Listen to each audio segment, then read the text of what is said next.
ہر وہ عمل جو ادب سے خالی ہے، ہر وہ عمل جو ادب سے خالی ہو، نہ تو وہ عمل مقبول رہتا ہے اور نہ ہی اس میں حسن رہتا ہے، نہ وہ عمل حسین رہتا ہے نہ وہ مقبول ہوتا ہے، رد کر دیا جاتا ہے۔ اور ہر وہ عمل صالح جس میں ادب موجود ہو، ہر وہ عمل حسین و جمیل بھی ہو جاتا ہے، اللہ کی بارگاہ میں مقبول بھی ہو جاتا ہے جس میں ادب ہوتا ہے۔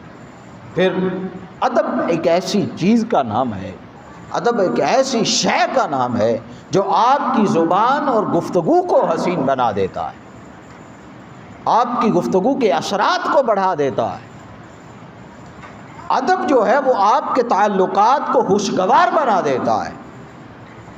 آداب جس قدر اچھے ہوتے چلے جاتے ہیں، انسانوں میں اس شخص کی اور اللہ کی بارگاہ میں اس شخص کی قبولیت بڑھتی چلی جاتی ہے، لیکن ہوتا کس طرح؟ ادب سے۔ اگر ادب نہیں ہے تو پھر آپ جتنے اعمال صالحہ کرتے پھریں، پھر وہ آپ کو کوئی فائدہ نہیں دینے والے، کوئی فائدہ نہیں ہوگا۔ ادب پہلا کرینہ ہے محبت کے کرینوں میں۔